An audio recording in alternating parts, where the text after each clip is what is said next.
आज आप सभी सुनेंगे विश्वकर्मा पूजा की व्रत कथा। एक समय अनेक ऋषिगण धर्म क्षेत्र में एकत्र हुए और वहां धर्म के तत्व जानने वाले सूत जी से ऋषि कहने लगे, हे पुराण के मर्मज्ञ महात्मने, आप हमारे ऊपर अत्यंत कृपा करके हमारे इस अचानक उत्पन्न हुए संचय का नाश कीजिए। हमने सर्वव्यापक विष्णु के अनेक रूप सुने हैं, उनमें से कौन सा रूप सर्वश्रेष्ठ है, यह हमें बताइए। हे महात्मा मुनियों, तुमने संसार के कल्याण के लिए यह सर्व शुभ काम करने वाला बड़ा प्रश्न किया है। जो तुमने यह संसार के हित के लिए प्रश्न किया है, अतः एवं मैं तुम्हारे लिए सब जगत पालक परम पूज्य भगवान विष्णु के महा अद्भुत रूप का वर्णन करूंगा। हे तपस्वियों, उस परमात्मा के अनंत रूप है, उनमें जो अनंत श्रेष्ठ है, उस रूप को अंदर से सुनो। उस दिव्य रूप के स्मरण मात्र से महापातक की मनुष्य भी पाप से छूट जाते हैं। इसमें संचय नहीं है। इस ही प्रश्न को संसार के कल्याण के लिए क्षीर समुद्र में लक्ष्मी जी ने भगवान विष्णु से एक बार पूछा था। लक्ष्मी जी कहने लगी, हे जगन्नाथ, आपके महान अनेक रूपों को भक्त मनुष्य भक्ति युक्त होकर पृथ्वी पर पूजते हैं। हे प्रिय, क्या वे रूप सब समान ही है या उनमें गौण और मुख्य किसी प्रकार का भेद है?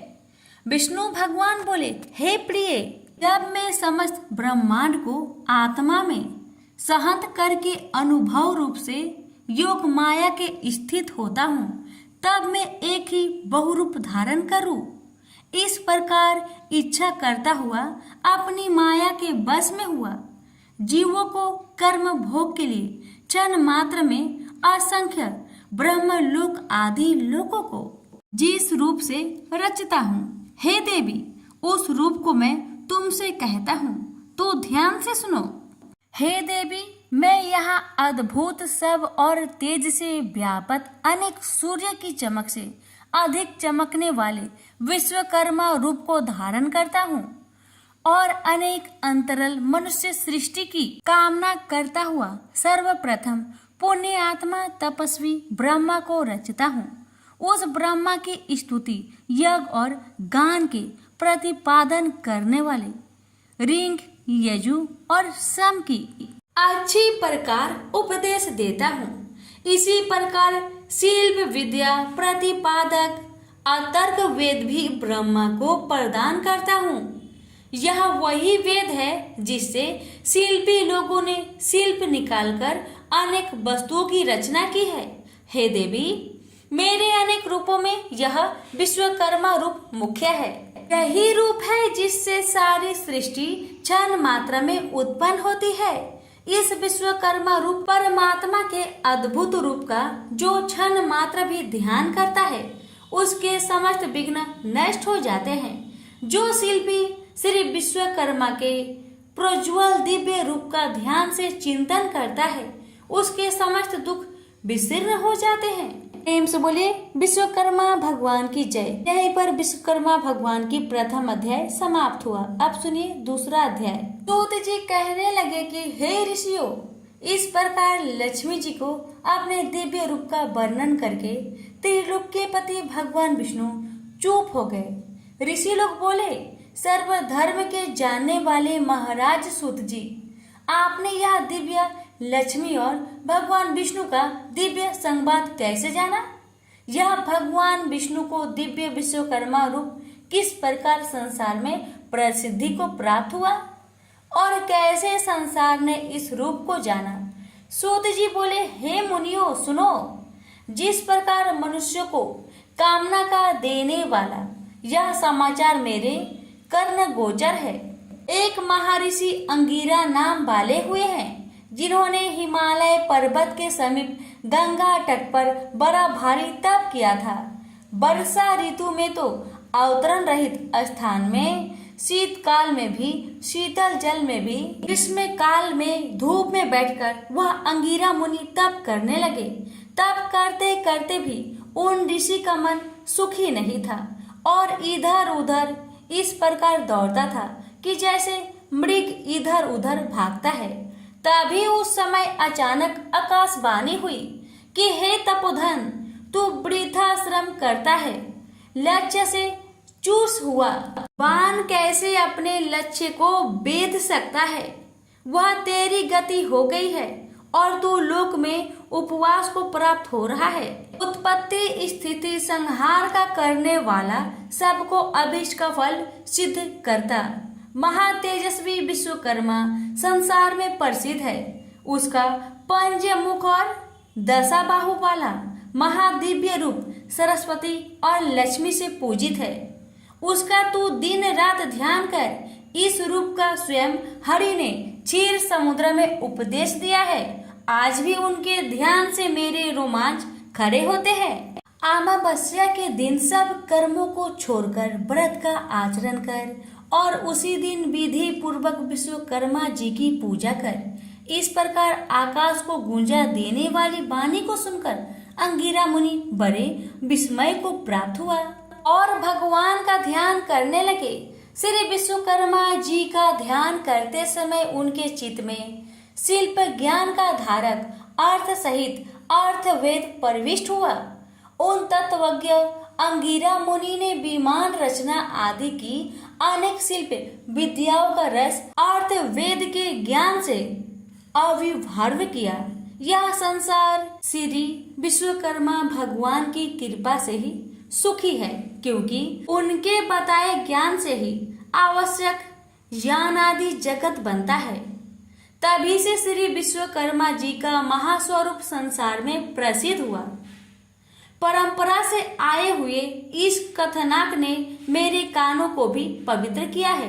हे ऋषियों, इस परम रहस्य को जो मनुष्य श्रवण करेंगे उनके लिए श्रावण मात्र से ही ज्ञान प्राप्ति हो जाएगी। यह महाज्योति रूप है जो संसार का उपकारक है। वह मनुष्य कृत्य धन और पापी है जो इस रूप का ध्यान नहीं करता। प्रेम से बोलिए विश्वकर्मा भगवान की जय। यहीं पर विश्वकर्मा भगवान की कथा अध्याय 2 समाप्त हुआ। अब सुनेंगे तीसरा अध्याय।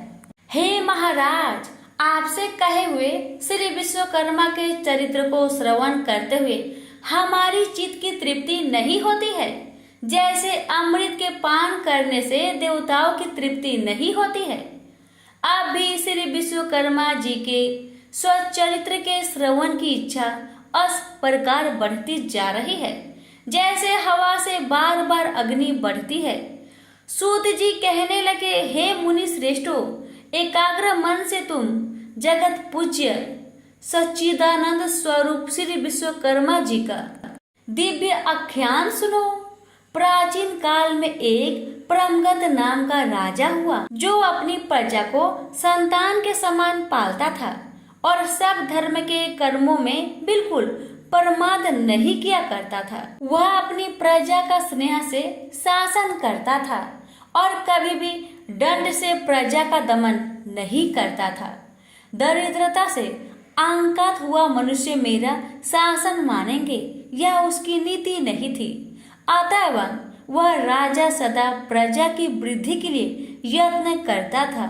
उसका राज्य कृत्य धन्य और दुष्टों के अभाव के कारण सुखी था। उस राजा की कमल के समान नेत्र वाली साक्षात सती के समान सती, विदुषी, धर्म कर्म व्रत परायण कमला नाम की भार्या थी। कभी देव योग से उस राजा के शरीर में दारुण कुष्ठ रोग उत्पन्न हो गया। बार बार चिकित्सा किया हुआ भी वह रोग स्वरूप भी शांत न हुआ। उस रोग की पीड़ा से पीड़ित राजा बड़ा व्याकुल होने लगा। ऋषि कहने लगे, हे सुदर्शन सूत, यह पाप रोग धर्म से पृथ्वी पालन करने वाले महात्मा को कैसे हुआ? यदि इस प्रकार धर्मात्मा को भी रोग उत्पन्न हो जाता है तो फिर धर्म कर्म में कौन विश्वास करेगा? सूत जी कहने लगे, हे ऋषियों, उस राजा ने पूर्व जन्म में स्वार्थधान होकर यह उपदेश दिया था कि यह संसार अनादि है, इसका कर्ता कोई विश्वकर्मा नहीं है। यह इस कारण लोगों की वंचिता करता फिरता था और नास्तिक मत का प्रचारक था। आप जानते हो, यदि कर्मों के फल का देने वाला विश्वकर्मा परमात्मा हो तो उपकार का कर्ता उपकृत मनुष्य द्वारा मनुष्य के अंतर दिए आशीर्वादों से उत्पन्न पुण्य फल को कैसे प्राप्त कर सकता है? जब परोपकारी को अपने पुण्य का फल मिल ही नहीं सकेगा तो क्यों कोई किसी का उपकार करेगा? और जब कोई किसी का उपकार ही नहीं करेगा तो संसार का उच्छेद नाश हो जाएगा। इसलिए नास्तिक पाखंड की दुर्दशा अवश्य होती है। अनेक जन्मों के पाप पुण्य कर्म एक जन्म में ही उसका फल नहीं देता है, अतः उस जन्म में से यह फल प्राप्त हुआ, इसमें कोई आश्चर्य नहीं है। अब मैं तुमसे आगे की कथा कहता हूँ। कभी उस राजा को अधिक व्याकुल देखकर उसके दुख से दुखी हुई पतिव्रता बेचारी रानी बोली, हे राजन, बड़ा तेजस्वी हमारा कुल पुरोहित अचानक अच्छी रोग से व्याप्त हुआ और बिल्कुल अंधा हो गया। उसे उपमन्यु पुरोहित ने अपने अतीन्द्रिय ज्ञान से देखा तो यही प्रतीक हुआ कि उसे अमावस्या को व्रत और श्री विश्वकर्मा जी का पूजन करना चाहिए। तब से ही उस पुरोहित ने सब कर्मों को छोड़कर विधि पूर्वक व्रत किया। व्रत के दिन ब्रह्मचारी रहता और एक बार फलाहार करता तथा धर्म चर्चा में लीन रहा करता था। उस व्रत के प्रभाव के कारण पुरोहित को दिव्य दृष्टि प्राप्त हुई और बुढ़ापे में भी उसको देखने की दृष्टि नष्ट नहीं हुई। हे महाराज, मैं दीनता के साथ प्रार्थना करती हूँ कि आप भी दीन पालक श्री विश्वकर्मा जी की शरण में जाइए, जिससे इस दुख से छुटकारा मिले। राजा बोले, हे प्रिय, तुमने ठीक कहा है। इसको सुनकर मेरा चित्त बड़ा प्रफुल्लित हो रहा है और मुझे निश्चय सा हो रहा है कि भगवान श्री विश्वकर्मा के व्रत से रोग की अवश्य निवृत्ति होगी, क्योंकि किसी भी कार्य की सिद्धि को चितोत्साह प्रथम ही कह दिया करता है। सूत जी कहने लगे कि उस दिन से लेकर वह राजा प्रतिदिन श्री विश्वकर्मा जी का पूजन और वंदन करके भोजन करने लगा। अमावस्या के दिन सब कर्मों को छोड़कर व्रत विश्वकर्मा जी का पूजन और व्रत करना चाहिए। प्रेम से बोलिए विश्वकर्मा भगवान की जय। यहीं पर तीसरा अध्याय संपूर्ण हुआ। आप सुनेंगे चौथा अध्याय। सूत जी कहने लगे, हे मुनियो, मैंने तुमको श्री विश्वकर्मा जी के अद्भुत चरित्रामृत का पान करवाया है। अब आगे जगत की विस्मय करने वाले चरित्र का वर्णन करता हूँ। जगत में धर्म के व्यवहार से चलने वाले संतोषी कोई अस्थकार और उसकी पत्नी वाराणसी पुरी में रहते थे। अपने कर्म में कुशल बुद्धिमान वह अस्थकार बड़ा व्याकुल हुआ। अपने पर्याप्त निर्वाह के योग वृत्ति की खोज में दिन रात लगा रहता था।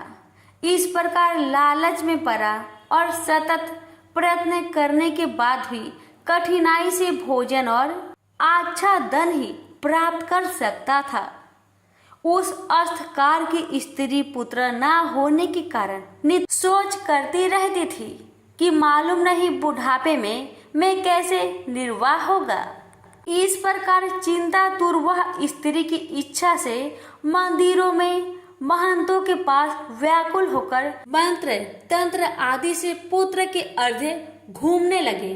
दाढ़ी मूछ जिनके मुख पर बढ़ रही है, ऐसे ऐसे आडंबरी मलेच्छों के निकट भी वह दिन रात दौड़ती फिरती थी, परंतु उसकी कामना कहीं भी सिद्ध नहीं होती थी।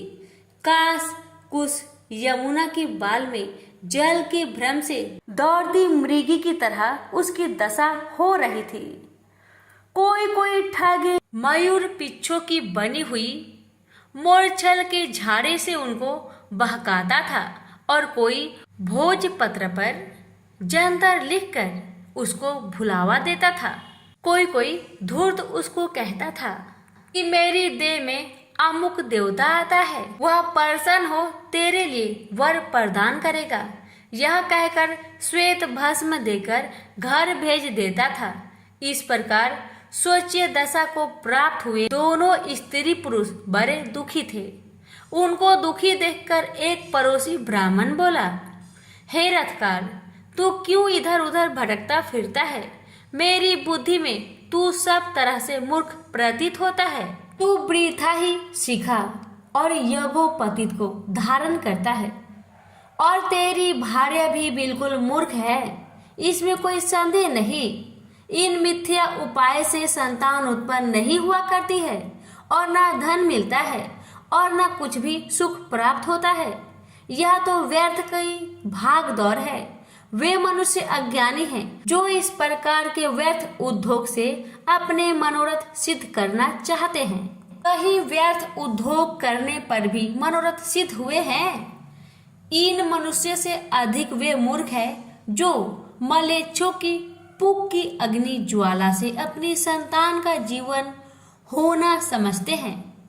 मलेच्छों की फूंक से दग्ध हुए कुमाता के पुत्र की फिर धर्म शास्त्र के अनुकूल उत्तम बुद्धि उत्पन्न नहीं हो सकती है। इसलिए तू सब प्रीथा के उपाय को छोड़ दे और केवल दयालु श्री विश्वकर्मा जी के शरण को प्राप्त हो। हे श्रेष्ठ पुरुष, विश्वकर्मा जी की कृपा से तेरी अवश्य सिद्धि होगी। समस्त दुखों के नाश करने में श्री विश्वकर्मा के अतिरिक्त अन्य कोई भी समर्थ नहीं है। कर्मों के फलदान देने में वह विश्वकर्मा परमेश्वर स्वतंत्र है और आगे पीछे करके कर्मों के फल देते रहते हैं। यदि तेरी यह दुर्दशा अपने बुरे कर्मों के फल से हो रही है तो वह विश्वकर्मा रूप ईश्वर अन्य योनियों में भी फल दे सकते हैं, क्योंकि वह सर्व शक्तिमान है। ईश्वर कर्मों के फल स्वरूप सुख दुख देते हैं, और इस सुख और दुख के साधन उसके पास बहुत है। उसके पाप केवल दुख होने के लिए निर्धन या निसंतान बना देता ही साधन है। इसलिए तू सब कर्मों को छोड़कर अमावस्या को व्रत कर और जितेंद्रिय रहकर भक्ति से विश्वकर्मा भगवान का श्रवण किया कर। जितना हो सके उतना दान, अध्ययन, परोपकार के कार्य आदि करता रहा। इस प्रकार ब्राह्मण के वचनों को सुनकर उस अस्थ करके लोचन खुल गए। उस परोपकारी ब्राह्मण के चरणों को देर तक स्पर्श करके वह रथ कर श्री विश्वकर्मा जी का ध्यान करता हुआ अपने घर को चला गया। उस दिन से लेकर वह धर्मात्मा रथकार श्री विश्वकर्मा जी के चरण कमलों की शक्ति में लीन रहने लगा। उस रथकार की उत्तम स्त्री भी सब मिथ्या उपाय को छोड़कर श्री विश्वकर्मा के उत्तम गुणों में भक्ति करने लगी। अमावस्या के दिन इस दिव्य व्रत के परमान से वह दंपति धन और पुत्र से युक्त हुई। उस रथकार का एक दिन भी बिना वृत्ति के नहीं जाता था। उसका पुत्र बड़ा सुशील, गुणवान, विद्वान और अपने माता पिता की शुश्रूषा करने वाला हुआ। इस प्रकार सब देवों से अतिशयी श्री विश्वकर्मा के प्रभाव से गृह सुख भोगने लगा। इसी प्रकार जो मनुष्य भक्ति युक्त चित्त से श्री विश्वकर्मा जी का ध्यान करते हैं वे इस लोक में पुत्र पौत्र आदि से युक्त होकर सुखी होते हैं। प्रेम से बोलिए विश्वकर्मा भगवान की जय। यहीं पर विश्वकर्मा भगवान की कथा अध्याय 4 समाप्त हुआ। आप सुनिए 5वां अध्याय। ऋषियों ने कहा, हे सुत जी, विश्वकर्मा भगवान के जिन चरणों की पूजा देवता भी करते हैं, आनंदमय चरित्र को थोड़े से शब्द से सुनकर हमारी इच्छा और भी बढ़ गई है। जिस प्रकार हवि से अग्नि प्रचंड हो जाती है, ठीक इसी प्रकार ज्यो हम विश्वकर्मा भगवान की चरित्र सुनते हैं, त्यों उसके सुनने की इच्छा और भी बढ़ती जा रही है। सूत जी बोले, हे मुनि लोगों, आप लोग ने विश्वकर्मा के चरित्र को सुना, जिसके सुनने से देवता भी नहीं अघाए। एक बार नैमिषारण्य में मुनि और सन्यासी लोग एकत्र हुए और अपने अभीष्ट की प्राप्ति के लिए एक सभा की। विश्वामित्र कहने लगे कि हम लोगों के आश्रमों में दुष्ट कर्मों के करते हुए राक्षस लोग यज्ञ करने वाले मुनियों के आसपास ही बड़े बड़े मनुष्य को अपना ग्रास बना लेते हैं। इस प्रकार यज्ञों को नष्ट करते हुए वह राक्षस लोग नर मांस भक्षण करते हैं।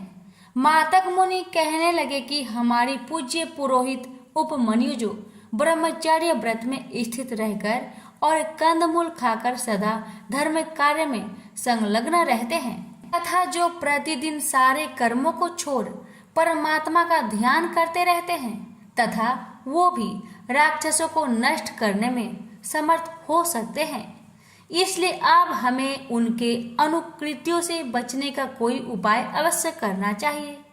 सूत जी बोले, हे ऋषियों, इस प्रकार ऋषि मुनियों के वचन सुनकर वरिष्ठ मुनि जी कहने लगे कि एक बार पहले भी ऋषि मुनियों पर इस प्रकार का कष्ट आ पड़ा था। उस समय वह सब मिलकर स्वर्ग में ब्रह्मा जी के पास गए। चतुर्भुज ब्रह्मा ने पद्म आसन लगाए हुए शांत भाव से ध्यान स्थित में उन्होंने ऋषि मुनियों को देखा जो दुख से छुटकारा देने वाले शिव रूप भगवान का ध्यान कर रहे थे।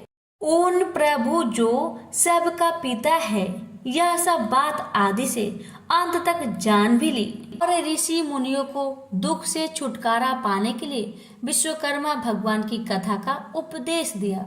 सूत जी बोले, हे ऋषियों, इस प्रकार उनके वचन सुनकर विश्वामित्र मुनि को बड़ा आश्चर्य हुआ और वह जरा निकट आ गए।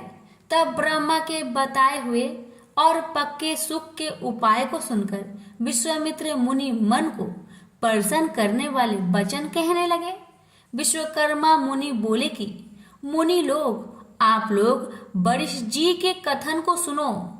वस्तुतः यह बात निश्चित ही है कि ब्रह्मा ही सब दुखों का उपाय है, इसलिए हमें इसके लिए कुछ अधिक सोच विचार की आवश्यकता नहीं। सारे पापों को दूर करने वाला और दुखों को हटाने वाला एक ही ब्रह्मा है। सूत जी बोले, ऋषि लोगों ने ध्यान पूर्वक सुना और गदगद वाणी से कहने लगे कि विश्वकर्मा मुनि ने ठीक ही कहा है कि ब्रह्मा का ही शरण में जाना उपयुक्त है। ऐसा सुन सब ऋषि मुनियों ने स्वर्ग को प्रस्थान किया। वह राक्षसों से हुई अपनी दुर्दशा ब्रह्मा को सुना सके। मुनियों के इस प्रकार कष्ट को सुनकर ब्रह्मा जी को बड़ा आश्चर्य हुआ। उसी समय ब्रह्मा तेज से प्रकाशित अपनी आंखों को मूंद कर विचार मग्न हुए। इस प्रकार राक्षसों द्वारा की गई सारी दुर्दशा को समझ ब्रह्मा जी जो बड़े तेजस्वी थे, मन को आनंद देने वाले वचन कहने लगे। ब्रह्मा जी कहने लगे कि हे मुनियों, राक्षसों से तो स्वर्ग में रहने वाले देवता को भी भय लगता रहा है, फिर मनुष्यों का तो कहना ही क्या, जो बुढ़ापे और मृत्यु के दुखों में लिप्त रहते हैं। सुनो, उन राक्षसों को नष्ट करने में महातेजस्वी विश्वकर्मा ही है, जो सब प्रकार के बलों से युक्त और सारे विश्व में प्रसिद्ध है। उसी की पूजा से तुम लोग राक्षसों को नष्ट करने में समर्थ हो सकते हो। इस वास्ते उसी दयालु विश्वकर्मा जी के शरण में जाओ। देवताओं को हावी के पहुंचाने वाला अग्नि नामक देवता संसार में प्रसिद्ध है। उसी का पुत्र यज्ञों में श्रेष्ठ पुरोहित होता है। अंगिरा उसका नाम है और सब मुनियों में श्रेष्ठ है। वही आपको दुखों से पार कर देगा, इसमें कोई संदेह नहीं है। इसलिए हे मुनियों, आप उन्हीं मुनि श्रेष्ठ के चरण कमलों को छूकर और उन्हीं से अपने को कष्टों से मुक्ति पाने के लिए प्रार्थना करो। सूत जी बोले कि ब्रह्मा जी के कथन के अनुसार ऋषियों ने सब यज्ञ अनुष्ठान आदि किए और अंगिरा ऋषि के वचनों को सुनने के लिए उत्सुक हुए। अंगिरा ऋषि कहने लगे कि हे मुनियों, तुम लोग क्यों इधर उधर मारे फिरते हो? दुखों को काटने में विश्वकर्मा के अतिरिक्त और कोई भी समर्थ नहीं। इसलिए तुम्हें चाहिए कि जितेंद्रिय रहते हुए अमावस्या के दिन अपने साधारण कर्मों को रोककर भक्ति पूर्वक विश्वकर्मा की कथा सुनो, जिसके सुनने मात्र से जन्म जन्मांतर के पाप नष्ट हो जाते हैं। मुनि लोग ब्रह्मचार्य व्रत में स्थित हो विश्वकर्मा देव की पूजा द्वारा ध्यान करते हुए सब प्रकार के दुखों को प्राप्त करते हैं। सूत जी कहने लगे कि मुनि लोग इस प्रकार महर्षि अंगिरा के वचनों को सुनकर अपने अपने आश्रम को चले गए और यज्ञ में विश्वकर्मा देव का पूजन किया, जिसका परिणाम यह हुआ कि उसकी पूजा से सारे राक्षस भस्म हो गए, यज्ञ विघ्नों से रहित हो गए तथा नाना प्रकार के सुखों से संपन्न हो गए। जो मनुष्य भक्ति पूर्वक विश्वकर्मा को चिंतन करता है वह सुखों को प्राप्त करता हुआ संसार में बड़े पद को प्राप्त करता है। प्रेम से बोलिए विश्वकर्मा भगवान की जय। यहीं पर 5वां अध्याय संपूर्ण हुआ। आप सुनेंगे 6वां अध्याय। सूत जी बोले, हे मुनियों, मैं आपसे सब लोकों में विख्यात श्री विश्वकर्मा जी का महात्म्य फिर कहता हूँ। आप लोग ध्यान से सुने। उज्जैन नगरी में एक सर्वश्रेष्ठ धर्म तत्पर उदार धनंजय नामक सेठ था। उस सेठ का कोष खजाना लाल मोती हीरे जवाहरातों में से ऐसा भरा था जैसे कुबेर का भंडार भरा हो। विवाह व्यवहार अभियोग और रोग संकट में प्रत्येक मनुष्य उसके धन का उपयोग किया करता था। उपकार में लगे हुए इस सेठ का धन छीन हो गया और वह ऐसा दुख पाने लगा जैसे कीचड़ में फंसा हुआ हाथी दुखी होता है। उस सेठ की यह प्रबल आशा थी कि पूर्व उपकार के लिए मेरे मित्र मेरी सहायता अवश्य करेंगे, परंतु उसकी आशा व्यर्थ हुई। उन कृतघ्न मित्रों में कोई भी उसके उपकार के लिए समर्थ नहीं हुआ। उसके मित्र क्षण मात्र में शत्रु हो गए और वे उपकृत मित्र ही सर्वप्रथम उस सेठ की निंदा करने लगे। उसके वे पुराने मित्र अपनी दृष्टियों को छिपा छिपा कर निकल जाते थे। बात तो यह है कि स्वार्थी मित्र विपत्ति में साथ नहीं हुआ करते हैं। इस नीचे वृत्ति से उस धनंजय सेठ को एक बारगी ही संसार में विरक्ति और मनुष्य से घृणा उत्पन्न हो गई। वह अपने नगर को छोड़कर और कृतघ्नों के मुख पर थूक कर वन को चला गया। कंद मूल फल आदि से प्रयत्न पूर्वक अपनी वृद्धि करता था और मनुष्य मात्रा को देखकर दूर भाग जाता था। एक बार घूमते हुए सेठ ने पर्वत की गुफा में पद्मासन बांधे शांत लोगों से व्याप्त लोमस मुनि को देखा। उस धनंजय ने उस मुनि को कोसों से व्याप्त देखकर पशु समझा और कौतूहल तमाशा की इच्छा से उसके पास अच्छी तरह बैठ गया। मुनि के पास बैठे हुए धनंजय से पूछा, हे महात्मन, कुशल तो हो, कहाँ से पधारे हो? उस धनंजय ने इस पशु को मनुष्य के समान बोलता देखकर बड़ा अचंभा किया और प्रारंभ से अपना सारा वृत्तांत उस महर्षि को दिया। यह सुनकर मुनि श्रेष्ठ धनंजय से बोला, यदि तुझे पापी कृतघ्नों से घृणा है तो तू कैसे विश्वकर्मा से विमुख हो रहा है? हे श्रेष्ठीन, सब दुखों के भोगने की शक्ति वाले तुझको उसी विश्वकर्मा ने बनाया है। वह विश्वकर्मा को भूल जाने से कैसे सुख मिल सकता है? नास्तिक कृतघ्न उपकार को तभी भूलता है जब वह प्रथम परमेश्वर को भूल जाता है। इसलिए तू अद्भुत शक्ति वाले विश्वकर्मा जी के शरण को प्राप्त हो। उद्धर मूल जगत के कारण उस विश्वकर्मा के नाना रूप है। कोई रूप द्विबाहु, कोई चतुर्बाहु और कोई 10 बाहु का है। इसी प्रकार एक मुख, चतुर्मुख और पंचमुख के रूप है। मनुमय, त्वष्टा, शिल्पी और देवज्ञ से विश्वकर्मा के आकार रूप के पुत्र हैं। सेतु बंध के समय श्री रामचंद्र जी ने भी श्री विश्वकर्मा का पूजन किया है। श्री कृष्णचंद्र ने द्वारिका रचना के समय श्री विश्वकर्मा जी का पूजा की है। इसी से वे द्वारिका जैसी सुंदर पुरी की रचना कर सके। हे धनंजय, तू भी उसी श्री विश्वकर्मा जी का पूजन और वंदन कर। इस प्रकार सब दुखों से छूटकर सब सिद्धि प्राप्त करेगा। इस प्रकार उस लोमस ऋषि का उपदेश सुनकर उस श्रेष्ठी को बड़ा संतोष हुआ और दिन से ही लेकर वह श्री विश्वकर्मा का भक्त हो गया। उस श्री विश्वकर्मा जी के पूजन से उसके समस्त पाप दग्ध हो गए और अंत को देवता बनकर सुख स्वर्ग भोगने लगा। जो मनुष्य भक्ति युक्त चित्त से श्री विश्वकर्मा का ध्यान करता है वह सुखी होकर क्षय विश्वकर्मा जी के चरण कमलों का भक्ति प्राप्त करता है। श्री विश्वकर्मा जी का यश बड़ा पवित्र है। उसको जो तत्वज्ञ मनुष्य सुनता है वह पृथ्वी पर सब सुखों को प्राप्त करके अंत में श्री विश्वकर्मा जी के स्वास्थ्य पद को प्राप्त करता है। प्रेम से बोलिए विश्वकर्मा भगवान की जय। यहीं पर 6ठा अध्याय समाप्त हुआ। अब सुनेंगे 7वां अध्याय। ऋषि कहने लगे, भगवान विश्वकर्मा की पवित्र कथाओं को श्रवण कर हमको बड़ी श्रद्धा उत्पन्न हुई है। अब आगे और सुनना चाहते हैं। चित्त में उद्वेग होने पर क्या करना चाहिए?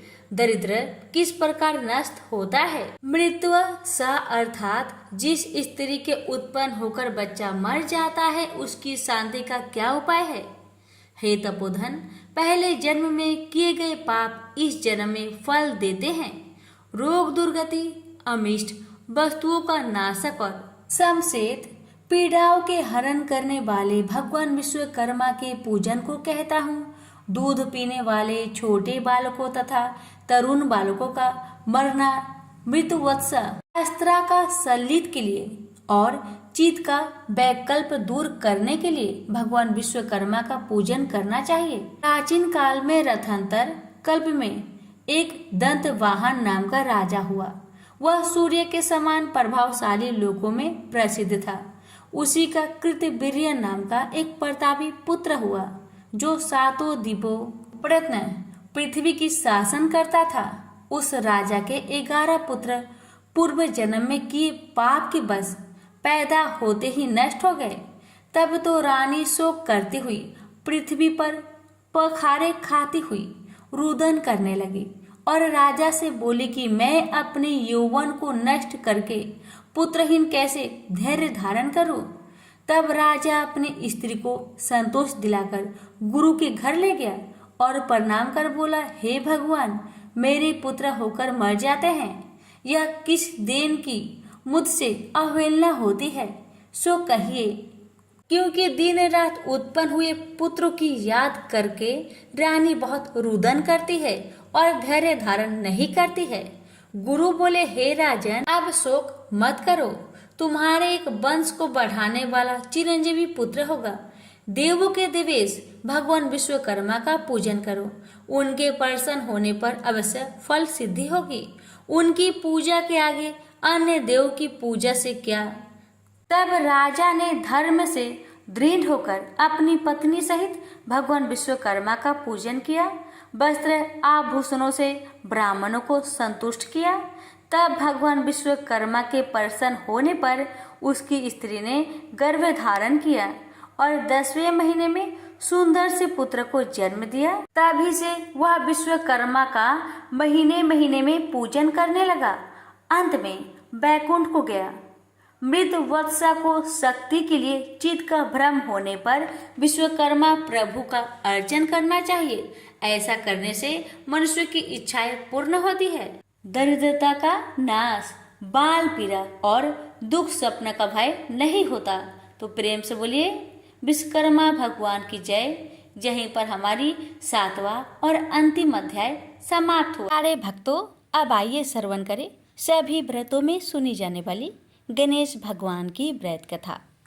सेठ सेठानी और गणेश जी की कहानी। एक गांव था जिसमें एक सेठ जी अपने परिवार के साथ रहते थे।